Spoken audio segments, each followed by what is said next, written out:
दुनिया में ऐसे कई देश हैं जिनके सामने मंदी की समस्या आने वाली है। यूरोप के कई देशों में मंदी की आशंका जताई जा रही है। इनमें जर्मनी, ब्रिटेन और इटली जैसे अमीर देश भी शामिल हैं। ये देश यूरोप की बड़ी अर्थव्यवस्था हैं।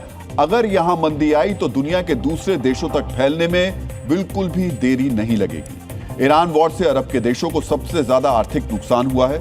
संयुक्त राष्ट्र विकास कार्यक्रम यानी यूएनडीपी की रिपोर्ट के अनुसार इस युद्ध के कारण अरब देशों की जीडीपी में 120 अरब डॉलर से 194 अरब डॉलर यानी लगभग 10 लाख करोड़ रुपए से 16 लाख करोड़ रुपए तक की कमी आएगी। अरब देशों की जीडीपी में लगभग 4% से लेकर 6% तक की गिरावट आएगी। कुवैत और कतर जैसे देशों की अर्थव्यवस्था में 14% तक की गिरावट होगी, क्योंकि ये पूरी तरह से हॉर्मुज स्ट्रेट पर निर्भर है।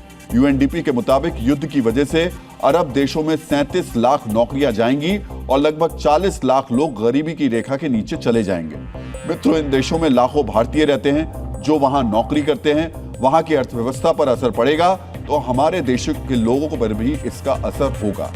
युद्ध की वजह से मिडिल ईस्ट के टूरिज्म सेक्टर को प्रतिदिन करीब 60 करोड़ डॉलर यानी लगभग 5,500 करोड़ रुपए का नुकसान हो रहा है। सोचिए, ये सिर्फ 4 हफ्तों के युद्ध का अनुमान है, जबकि युद्ध के लगभग 6 हफ्ते बीत चुके हैं। इनमें भी सबसे ज्यादा नुकसान यूएई, कतर और कुवैत जैसे देश को होगा, जो दुनिया के सबसे समृद्ध देशों में गिने जाते हैं। Economic advisory firm Oxford economics के मुताबिक 2026 में खाड़ी देशों की विकास दर नेगेटिव में चली जाएगी, यानी इन देशों में मंदी का खतरा सबसे ज्यादा है।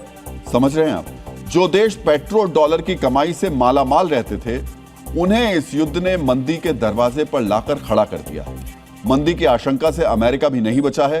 बिना सोचे समझे लड़ाई शुरू करने के बाद ट्रंप इससे अमेरिका को बाहर निकालने में नाकाम रहे हैं। वहीं दूसरी तरफ अमेरिका में मंदी की आशंका लगातार बढ़ती जा रही है।